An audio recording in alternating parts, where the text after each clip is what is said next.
Hello అండి అందరికీ. ఎంతో టేస్టీగా కమ్మగా తీయగా పుల్లగా కారంగా ఉండే రేగి వడియాలు ఎలా చేయాలో చూద్దాము. చాలా సింపుల్ అండ్ చాలా ఈజీ. వీటిని చేయాలంటే మనకు మెయిన్ ఇంగ్రీడియంట్స్ కావాల్సింది రేగి పళ్ళు అండి. అది కూడా రేగి పండ్లలో గుజ్జు ఉండాలి. పండుగా ఉంటేనే బాగుంటుంది. అందులో గుజ్జు లేకుండా కాయలుగా ఉంటే అసలు వడియాలు పెట్టడానికి రావన్నమాట. మనము ఆ కాయలు ఉంటాయి కదా, దాంట్లో పచ్చిమిరపకాయలు ఉప్పు వేసుకొని రోట్లో వేసుకొని దంచుకొని అలానే తినచ్చు. చాలా అంటే చాలా బాగుంటుంది. నాకైతే వీటిని చూస్తూ వాయిస్ ఓవర్ ఇచ్చేసరికి నాకు నోట్లో లాలాజరం ఊరిపోతుంది. అంత బాగుంటుంది. నేను టేస్ట్ చేసినాను. నిజంగా చాలా అంటే చాలా బాగుంటుంది. ఈ రేగి వడియాలు చేయడం కోసమని నేను మా వదిన ఇద్దరం కలిసి ఇంకా రేగి చెట్టు దగ్గరికి అయితే వెళ్ళాము. వెళ్ళేసి ఫుల్గా వేరుకొచ్చినాము. చూడండి, ఓన్లీ మేము కొద్ది మాత్రం వేరుకొచ్చినాము. ఇంకా దీనికంటే చాలా అంటే చాలా ఎక్కువ ఉంది.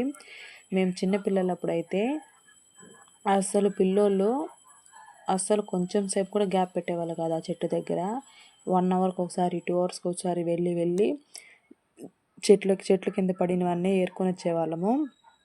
అది కాకుండా మళ్ళీ కింద ఉండే రాళ్ళతో ఆ చెట్టు మీదకి వేసి రాల్చుకునే వాళ్ళము. అందులో దోట ఉంటుంది కదా, చిలుగు దోట, వాటితోనూ రాల్చేవాళ్ళము. ఇంకా చెట్టు ఎక్కి రాల్చేవాళ్ళము. ఎన్నో రకాలుగా చేసి ఆ చెట్లో కాయలు లేకుండా చేసి, కాయలు లేకుండా చేయడమే కాకుండా ఆ చెట్టుకు రాయిలతో కొట్టి దెబ్బ పెట్టించేవాళ్ళము. అలాగైతే చేసేవాళ్ళము. బట్ ఇప్పుడు అసలైతే ఎవరు పట్టించుకునే వాళ్ళే లేరు. అసలు మీకు ఎన్ని కావాలంటే కూడా అన్నీ ఉంటాయి. దగ్గర ఇక్కడ ఒక 10 kgs 20 kgs ఉంటుంది. అలాంటి చెప్తే పెద్ద చెట్టు అంటే పెద్ద చెట్టు కాదు, చాలా అంటే చాలా చిన్న చెట్టు. ఫుల్గా వస్తుంది. మా ఊర్లో ఒక చెట్టే ఉంది, ఇంకెక్కడ లేదు. ఇంకొక చెట్టు అయితే చెరువు దగ్గర అయితే ఉంది. బట్ ఇప్పుడు ఆ చెట్టు అయితే నరికేసినారు. దాని కింద ఆవులను కట్టాలనేసి నరికేసినారు. చెట్టు అయితే లేదు. ఓన్లీ ఒకే ఒక చెట్టు ఉంది. వీటిని అయితే కాయలు ఒక చోట, పండ్లు ఒక చోట సపరేట్ చేసి, వాటికి ఉన్న కాడల్లాగా ఉంటాయి కదా, వాటిని అయితే పీకేసి మొత్తం సపరేట్ చేసుకొని, కాయల్ని పండుని సపరేట్ చేసి వాటిని బాగా వాష్ చేసుకున్నాము. వాష్ చేసుకొని చూడండి, ఇక్కడ వచ్చి రోట్లో వేసి దంచాలి కాబట్టి రోల్ని అయితే క్లీన్ చేసుకున్నాము. క్లీన్ చేసుకున్న తర్వాత వీటిలో పురుగులు అస్సలు అయితే ఉండదు. ఈ చెట్లో కాసిన వాటికి పురుగులు ఉండదు. ఎక్కడో 1-2 వాటికి మాత్రమే ఉంటుంది. అందుకని నేనైతే ఒక 10 వరకు చూసినాను. చూస్తే పురుగులు లేవు.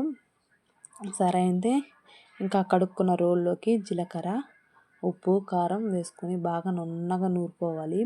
నూరుకొని అది బాగా మెరిగిన తర్వాత ఇంకా ఈ రేగిపళ్ళు ఉన్నాయి కదా, ఈ రేగిపళ్ళుని కొద్దిగా వేసుకుంటూ, అంటే మనం ఫోర్స్గా దంచకూడదు, జస్ట్ దంచినామా అనే విధంగా దంచాలి. అలా చేస్తేనే బాగుంటుంది.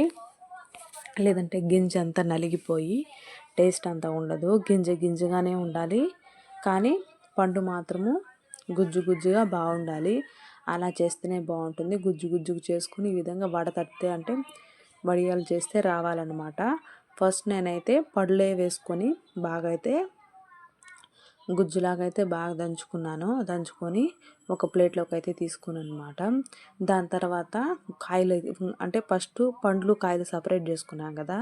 ఫస్ట్ అయితే నేను పండ్లను అయితే దంచుకొని మెత్తగా పేస్ట్ లాగా అయితే చేసి రెడీ చేసి పక్కన పెట్టుకున్నా. తర్వాత ఇంకా కాయలు ఉంటాయి కదా, ఆ కాయలు దంచుకోవడానికనే యాస్టీస్ జీలకర్ర, ఉప్పు, పచ్చిమిర్చి వేసి వాటిని కూడా నున్నగా నూరుకొని ఇందులోకి దూర పండ్లు ఉంటాయి కదా, ఇంకా వాటిని అయితే వేసుకొని లైట్గా వేసుకోవాలి. గింజ అయితే నలగచ్చు, ఏం కాదు.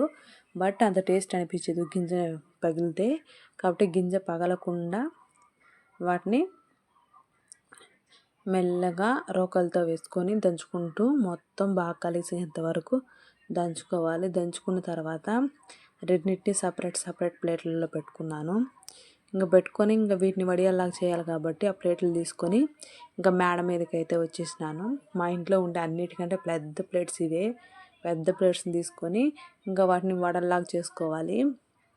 వీడియో క్లిప్లో చూపిస్తున్నాం కదా, ఆ విధంగా రౌండ్ బాల్స్ లాగా చేసుకొని వాటిని వడలాగా చేసుకొని ప్లేట్లోకి అయితే వేసుకోవాలి.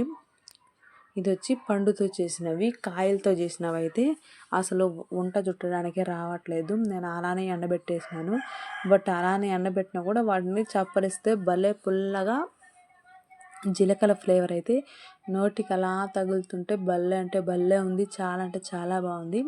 నేను మొత్తము పండుతో చేసినాను కదా, అవన్నిటిని ఇక్కడ ఈ విధంగా అయితే వడలాగా చేసిన.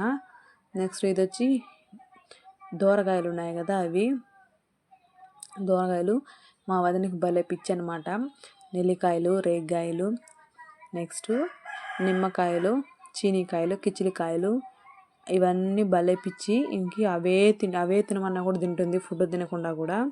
అంత పిచ్చి అనమాట. నేనైతే ఇవైతే ఒక 4 days అయితే ఎండబెట్టినాను, సరిపోతుంది. ఎండబెట్టుకొని అలానే కానీ చప్పరిస్తే భలే అంటే భలే ఉంటుంది. చాలా అంటే చాలా బాగుంటుంది. చూసినారు కదా, పోతూ పోతూ ఒక చేతితో లైక్ అయితే ఇచ్చుకొని ఛానల్ అయితే సబ్స్క్రైబ్ చేసుకోండి. చాలా అంటే చాలా బాగుంటుంది రేగుడియాలు. మనం ఎన్ని రోజులు పెట్టుకున్నా కూడా చెడిపోదు, చాలా బాగుంటుంది.